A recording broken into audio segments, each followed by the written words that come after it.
नमस्कार जी सभी को। I welcome you all and सुस्वागतम आप सबका सिंपल हार्मोनिक मोशन की अगली वीडियो के अंदर।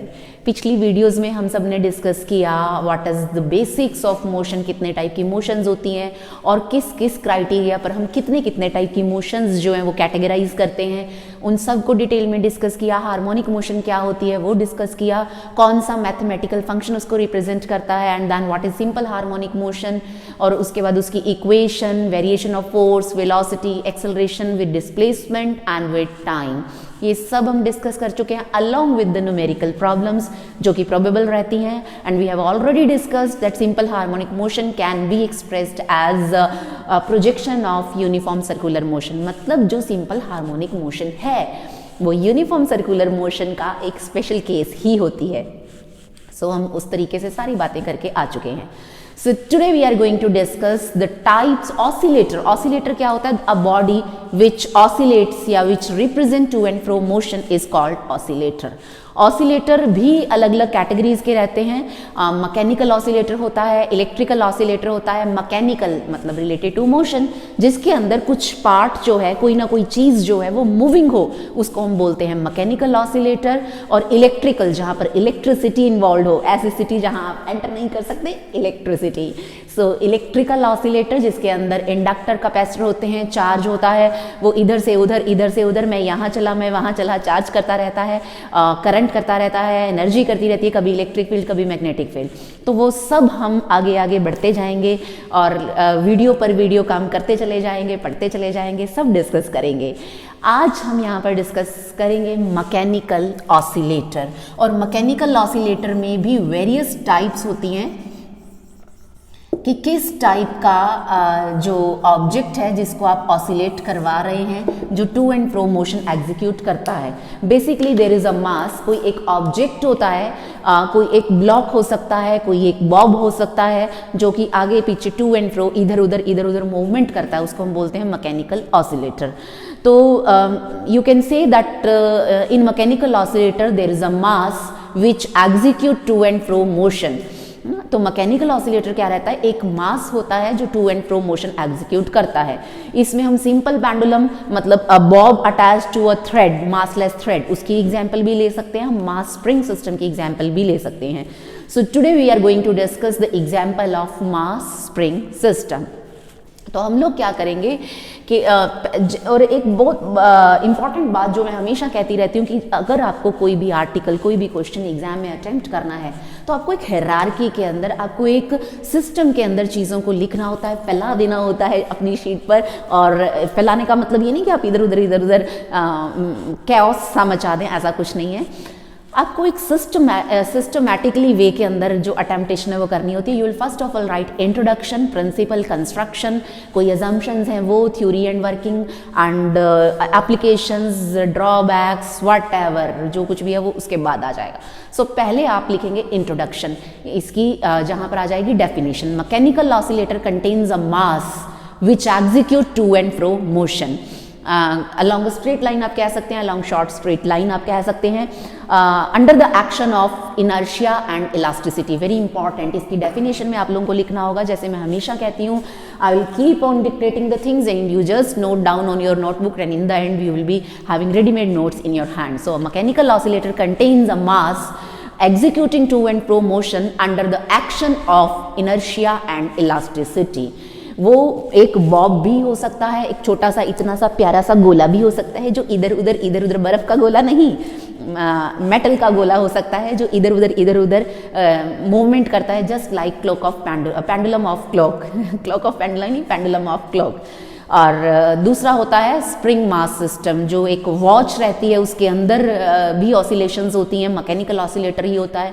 कुछ हम लोग क्या कंसीडर करेंगे यहाँ पर, we are going to consider a block of mass m placed on a surface which is frictionless attached to a spring with a rigid support। इस स्प्रिंग का स्प्रिंग कांस्टेंट है K, ब्लॉक का मास है M। तो ये मास spring system आज हम discuss करेंगे। बॉब की बात हम इसके बाद जो है वो हम इसके बाद में करेंगे।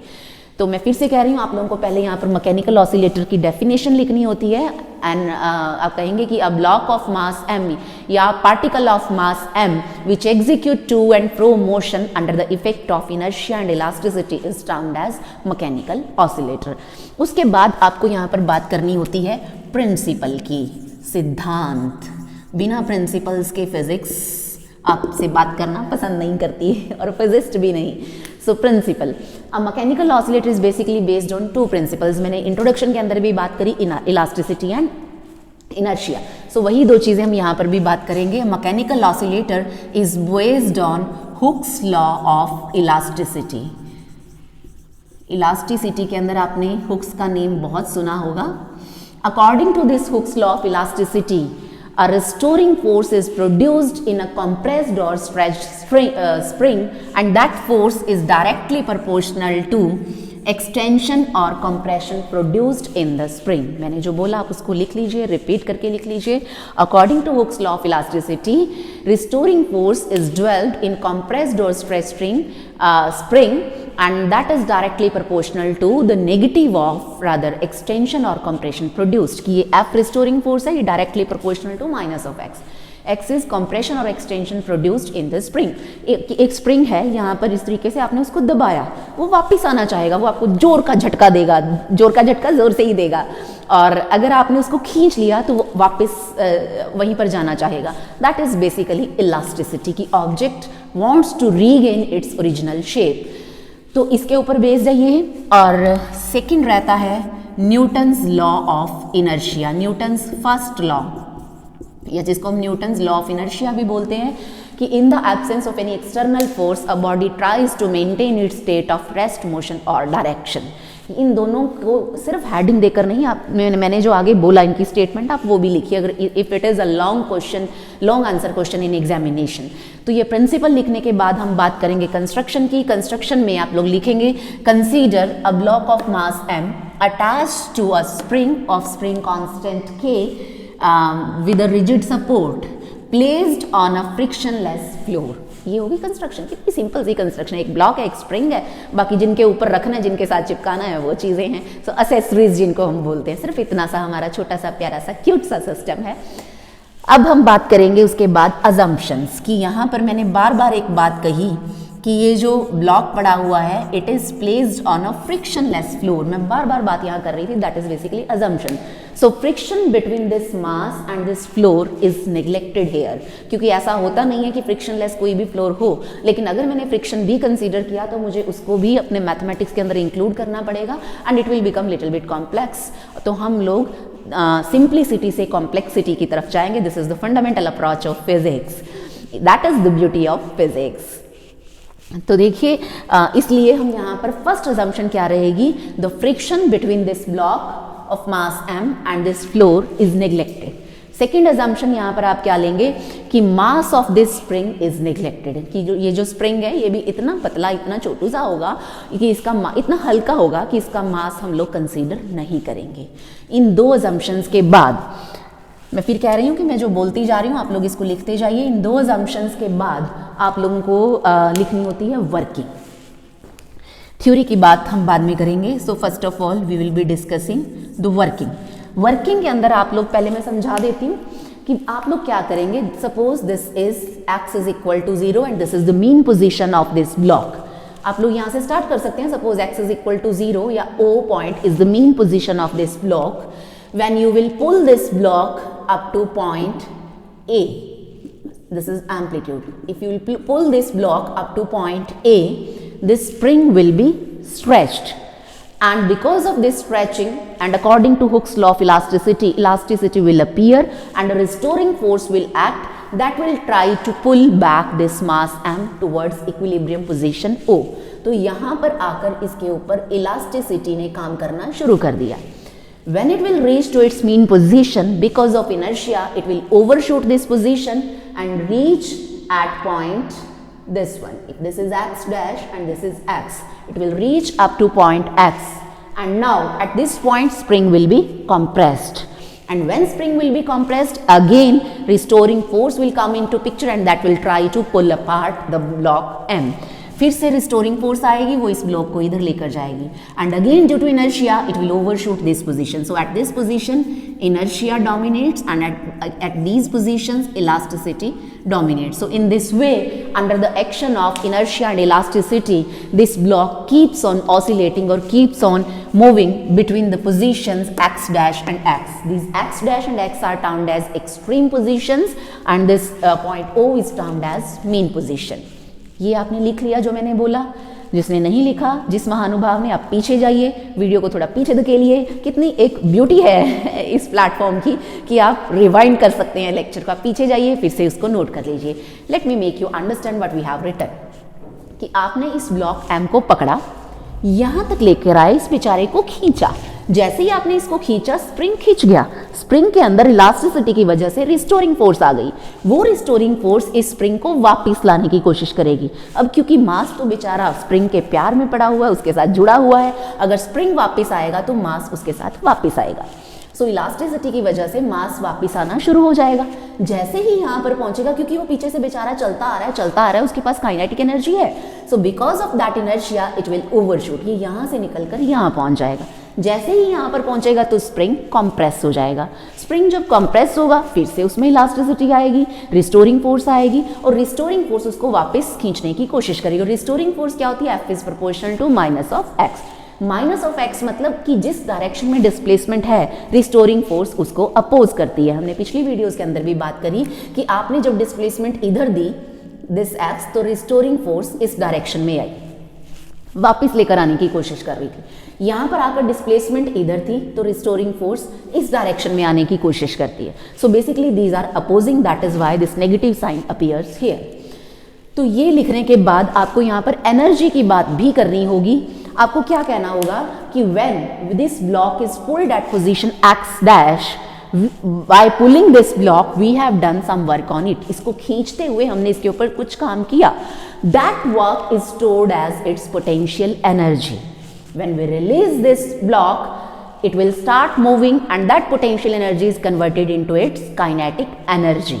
तो क्या होता है, इस एक्सट्रीम पोजीशन पर आकर इसके ऊपर पोटेंशियल एनर्जी बहुत ज़्यादा हो जाती है, क्योंकि मैक्सिमम वर्क हम करते हैं. लेकिन यहाँ ये चला नहीं, तो इसकी काइनेटिक एनर्जी क्या हो जाती है? जीरो. ये हो जाती है मैक्सिमम. जब ये यहाँ से निकलेगा, वापस मीन पोजीशन पर जाएगा. मीन पोजीशन पर एक्स डिस्प्लेसमेंट जीरो तो फोर्स जीरो तो वर्क डन जीरो. मतलब यहाँ पर हमें कोई काम नहीं करना पड़ रहा है. So there is no potential energy, but क्योंकि इनर्शिया की वजह से ये यहाँ से जूम करके निकल गया, उसके पास मैक्सिमम काइनेटिक एनर्जी है. तो यहाँ पर kinetic energy is maximum but potential energy is zero. फिर से इधर जाएगा, वही काइनेटिक किस में कन्वर्ट होनी शुरू हो जाएगी? पोटेंशियल में, क्योंकि पोटेंशियल एनर्जी से इंटरैक्शन एनर्जी. तो वर्क डन फिर से किया जा रहा है. यहाँ जब पहुंचेगा, फिर से पोटेंशियल एनर्जी क्या हो जाएगी? मैक्सिमम, क्योंकि बेचारे को वापस आना है. टर्निंग पॉइंट है जहाँ पर काइनेटिक हो जाएगी minimum. So in this way extreme positions पर पोटेंशियल एनर्जी मैक्सिमम होती है और मीन पोजीशन पर काइनेटिक एनर्जी मैक्सिमम होती है. In this way potential energy and kinetic energy keep on interchanging between each other, but total energy of overall system remains constant. ये सब आपको वर्किंग के अंदर लिखना है. फिर आपको यहाँ पर एक ग्राफ के साथ एक्सप्लेनेशन देनी होती है एनर्जी की. If this x is equal to zero और यहाँ पर हो गया x is equal to a, ये हो गया x is equal to minus a. This is right extreme and this is left extreme. अब मुझे काइनेटिक और पोटेंशियल के ग्राफ बनाने हैं. मुझे पता है कि काइनेटिक एनर्जी यहाँ पर मैक्सिमम है मीन पोजीशन पे. यहाँ पर सपोज ये इसकी मैक्सिमम वैल्यू कितनी है हम अभी डिराइव करेंगे. उसके बाद काइनेटिक जीरो जाती है एक्सट्रीम पोजीशंस पर. यहाँ पर जीरो, यहाँ पर जीरो. तो काइनेटिक एनर्जी की कर्व कुछ इस तरीके की रहती है. This is the curve of kinetic energy. यहाँ पर हम बात करेंगे एनर्जी की. उसके बाद अगर हम बात करें पोटेंशियल की, मीन पर पोटेंशियल एनर्जी है जीरो, यहाँ पर आ गई. इन एक्सट्रीम पोजीशंस पर पोटेंशियल एनर्जी की मैक्सिमम वैल्यू रहती है यहाँ पर. पोटेंशियल मैक्सिमम, इधर भी पोटेंशियल मैक्सिमम. सो पोटेंशियल की कर्व जो है वो कुछ इस तरीके से जाएगी, like this one. So this is kinetic energy and this is potential energy, but total energy of the system remains constant, and this is curve for और straight line graph for total energy. आपको ये curve भी दिखानी होती है, देखिए बिल्कुल आपको समझ आ गया होगा। अब हम इसको मैथमेटिकली भी डिस्कस करने की कोशिश करेंगे। So this was basically introduction, principle, construction and assumptions and working. Now we are going to discuss the theory of this mechanical oscillator और spring block system. In the theory part of this spring block system, what you have to write is, you will start from Hooke's law of elasticity, और concept name हमेशा आपको लिखना ही होता है। According to Hooke's law of elasticity, F is proportional to minus of x. When you will omit this proportionality sign, here you can write spring constant K.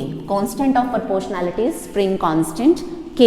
आप यहाँ से K को डिफाइन करना चाहें, एग्जाम में कई बार आ जाता है स्प्रिंग कांस्टेंट K को डिफाइन कीजिए या उसके यूनिट्स लिखिए। It is restoring force per unit displacement, so Newton पर मीटर इसके SI यूनिट रहते हैं। सो एग्जाम में कई बार शॉर्ट क्वेश्चन आ जाता है, mind it.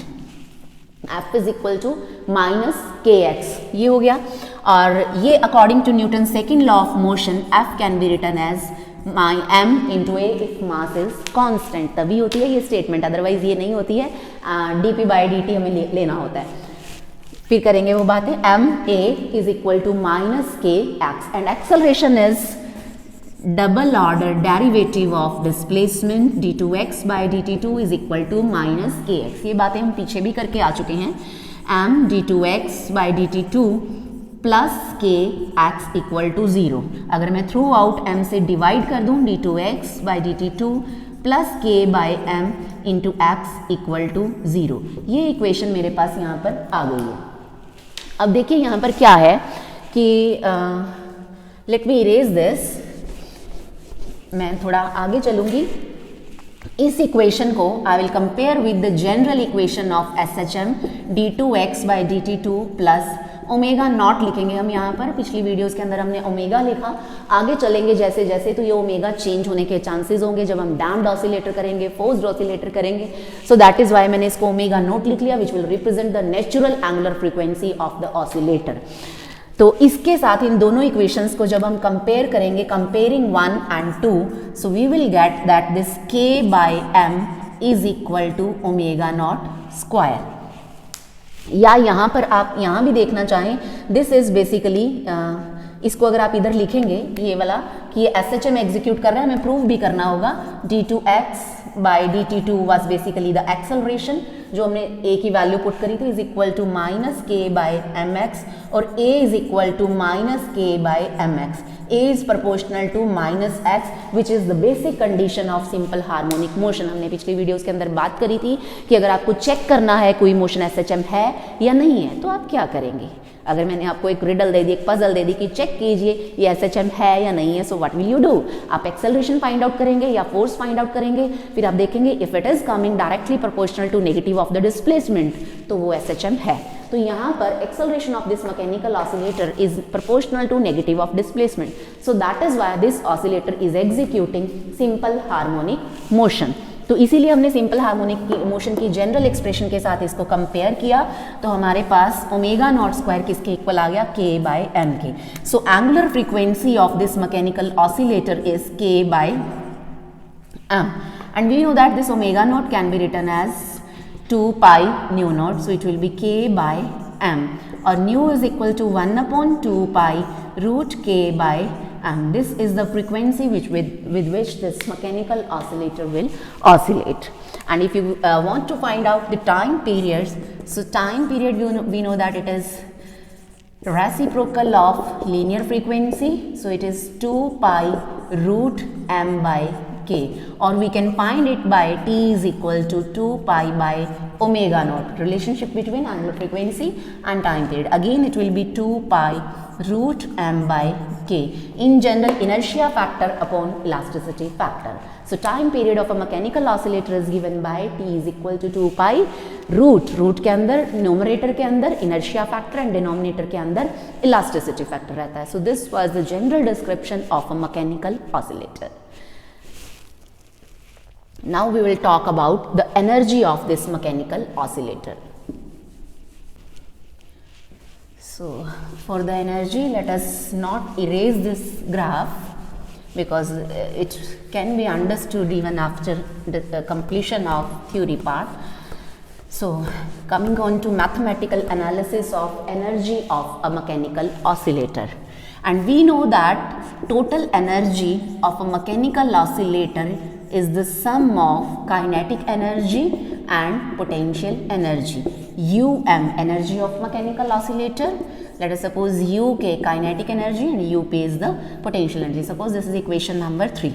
So first of all we are discussing about kinetic energy, and we know that kinetic energy is the energy possessed by a mechanical oscillator due to the motion of the block, and its general notion is UK is equal to half mv square. Here UK is not United Kingdom because U stands for energy and subscript K stands for kinetic energy. And we know that this V is equal to dx by dt, time rate of change of displacement. This UK will be half m dx by dt is square. Equation number 4. We know that displacement of a simple harmonic oscillator is this one, x is equal to a cos omega naught t. पिछली videos के अंदर हमने बड़ी detail में इसकी बात करी है. So we are going to substitute it here, और मैं कहूँ कि dx by dt will be, यहाँ आप जब इसका डेरिवेटिव करेंगे it will be minus a omega sine omega naught into t. Equation number 5. Now you can say put 5 in equation number 4. So we will get the expression for kinetic energy. मैं यहाँ erase करके लिख देती हूँ ना, ये आपको पता ही है. इक्वेशन नंबर 3 क्या है, इसको हम लिखा रहने देते हैं यहाँ पर. So this dx by dt is equal to, इस dx बाई dt को इसमें पुट करवाना है तो हम डायरेक्टली स्टेप लिख लेते हैं. uk is equal to half m, इसकी वैल्यू पुट कीजिए minus a omega sine omega naught t square. So uk is equal to half m a square omega square sine square omega naught t. Equation number 6. ये आ गई है हमारे पास expression किसकी, kinetic energy की. अगर मैं यहाँ लिख दूँ this kinetic energy UK is equal to half m a square omega naught square sine square omega naught T. आपको याद रहेगा इक्वेशन नंबर 6 थी.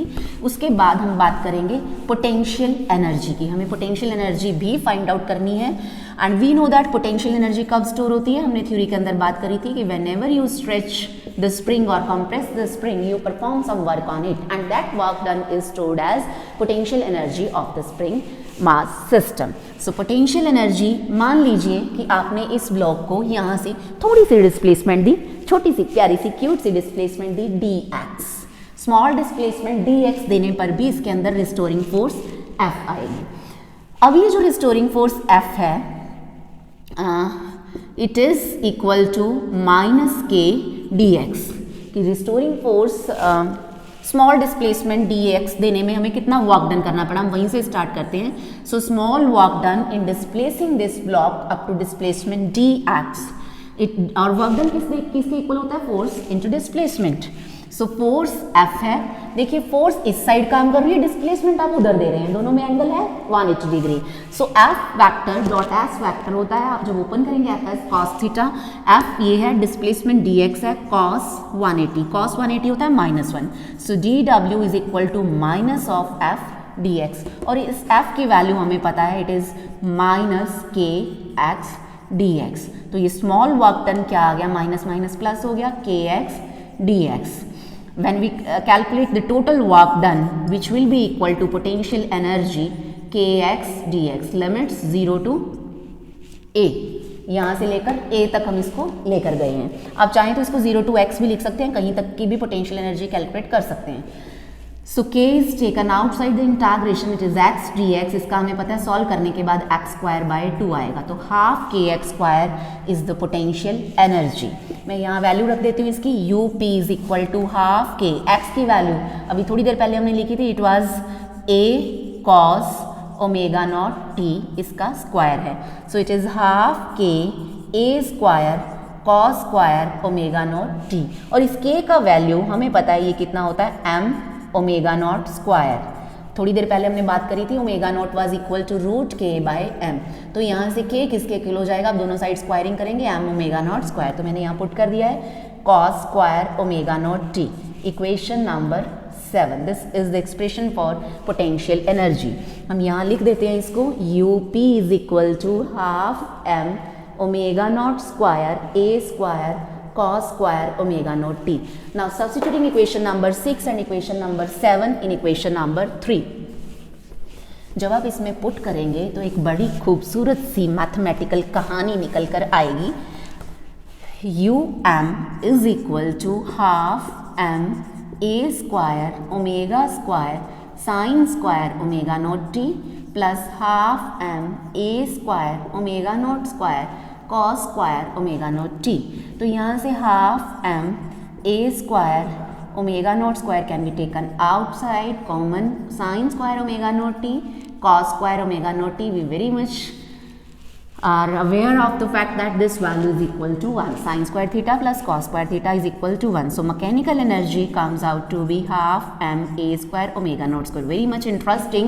Kinetic energy के अंदर साइन था, पोटेंशियल के अंदर कोसाइन है। काइनेटिक एनर्जी के अंदर साइन है, ये कर्व ऐसे ऐसे ऐसे ऐसे आगे चलती जाएगी, और पोटेंशियल में कॉस है, आप यहाँ से देखिए ये कॉस का आगे आगे ऐसे ऐसे चलती चली जाएगी। एंड टोटल एनर्जी के अंदर टाइम इन्वॉल्व ही नहीं है, there is no sinusoidal function, so total energy is constant. It is equal to half m a square omega naught square. In the examination you may be asked that prove that total energy of this mechanical oscillator remains constant.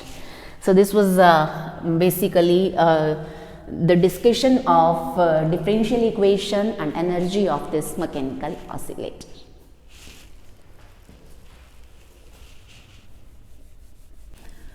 Now we will talk about average kinetic और average potential energy, और उसके बाद आज की कहानी को यहीं पर विराम दिया जाएगा। सो एवरेज काइनेटिक एनर्जी और एवरेज पोटेंशियल एनर्जी, कई बार एग्जाम में ये भी आ जाता है कि एवरेज काइनेटिक और एवरेज पोटेंशियल फाइंड आउट कीजिए and also find out there relationship with the total energy, या ये आ जाता है कि प्रूव कीजिए कि एवरेज काइनेटिक और average potential are half of total energy of the mechanical oscillator. So we are going to do that. और एवरेज की बात मैंने पहले भी बहुत बार अपनी बहुत सारी वीडियोस में करी है कि आपको किसी भी क्वांटिटी का, first of all we are going to calculate the average of kinetic energy over full cycle. किसी भी साइकिल पर आप कर सकते हैं, किसी भी जनरल क्वांटिटी क्यू जो कि साइनोसॉइडली वेरी हो रही हो, उसका एवरेज निकालने का तरीका यही रहता है। This is the general formula. आपको साइकिल की वैल्यू कितनी भी दे रखी हो, 0 से t हो, 0 से t/3 हो, t/2, whatever it is, this formula is applicable everywhere. So we are going to use this one here. So average kinetic energy can be found as, over full cycle हम find out करेंगे, it will be UK dt 0 to t dt। Over full cycle हम इसको find out करने की कोशिश कर रहे हैं, हमें पता है कि ये क्या रहेगा t, सो इसको 1/t करके I am going to write directly here, it is 0 to t UK dt। This UK United Kingdom की वैल्यू आप लोगों को पता है, it is half m a square omega naught square sine square omega naught t dt। जो terms constant है which are expelled out of the integration, इनको बाहर निकालिए, 1/2t m a square omega naught square 0 to t sine square omega naught t dt। अब इस factor की integration, आपको कुछ ट्रिग्नोमेट्री के फॉर्मूले याद होंगे, sine square theta can be written as 1 minus cos 2 theta by 2, cos square theta can be written as 1 plus cos 2 theta by 2। हम इनको यूज़ करेंगे यहाँ पर, I am going to use this one here. मैं यहीं पर erase करके इसको लिख देती हूँ, आप लोग इस स्टेप को नोट कर लीजिए and after that you will write in the next step. Jealous तो बहुत फील हो रहा होगा आपको, होने दीजिए इतना फ़र्क तो टीचर और स्टूडेंट में रहना ही चाहिए। So this is the term which we are going to integrate here. So m a square omega naught square upon 2t। अब आपको करना है, इस 2 को भी अगर हम बाहर ही ले लें, it will become 4t and we are left with 0 to t। इसको भी आप ब्रेक कर दीजिए, dt minus 0 to t cos 2 theta dt। वैसे तो यहाँ पर हम डायरेक्टली भी थीटा की जगह हमारे पास ओमेगा नॉट टी है, we are having the term omega naught t. आप चाहें तो इसका जो इंटीग्रेशन है डायरेक्टली यहाँ पर जीरो भी लिख सकते हैं, क्योंकि एवरेज ऑफ कोसाइन और sine over the full cycle cos two theta sine two theta over the full cycle हमेशा जीरो होता है, लेकिन हम यहाँ प्रूव करेंगे इसको। So m a square omega naught square upon 4t, इसको सॉल्व करेंगे तो t आएगा। इसको जब आप सॉल्व करेंगे cos two omega naught t का integration sine 2 omega naught t upon 2 omega naught limits 0 to t।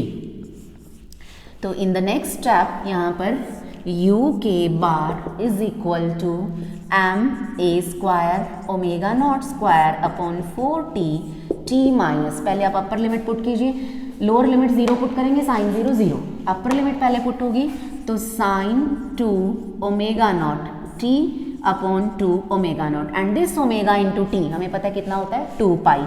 तो पहले ये स्टेप लिखने के बाद इन द नेक्स्ट स्टेप आप इसको क्या लिख लेंगे यहाँ पर 2 pi, 2 into 2 pi sine 4 pi, and sine 4 pi takes to value 0। तो ये पार्ट यहाँ पर 0 हो गया। ये बचा हमारे पास, t ने t को मार दिया क्योंकि एक मयान में दो तलवारें नहीं रहती हैं। So we are left with 1/4 m a square omega naught square. याद कीजिए total energy was half m a square omega naught square, so it is equal to half of total energy. तो ये तो आगे कहानी सारी काइनेटिक एनर्जी के average की। Exactly in the same way you can find out the average of potential energy। मैं यहीं पर चेंजेस कर देती हूँ, आपको दोबारा लिखना पड़ेगा, you may feel jealous again। तो पोटेंशियल एनर्जी k की जगह मैं p लिखती चली जाऊंगी, और यहाँ पर मुझे पता है साइन की जगह क्या आ जाएगा, it will B cos square theta and rest of the term will remain same. यही तो फर्क है काइनेटिक और पोटेंशियल में, साइन और cos का। अब फॉर्मूला भी यहाँ पर 1 प्लस cos आ जाएगा, दिस इज प्लस, कोई फर्क नहीं पड़ेगा, वही term again 0, again the result is same. यहाँ पर k की जगह p। So in the very last we can write average of kinetic is equal to average of potential is equal to half of total energy. Even ये भी average kinetic और average potential भी constant terms हैं, क्योंकि कोई sinusoidal term इनके अंदर नहीं है, कोई टाइम के टर्म इनमें इन्वॉल्व नहीं है। So that's it for today's discussion. Thank you so much.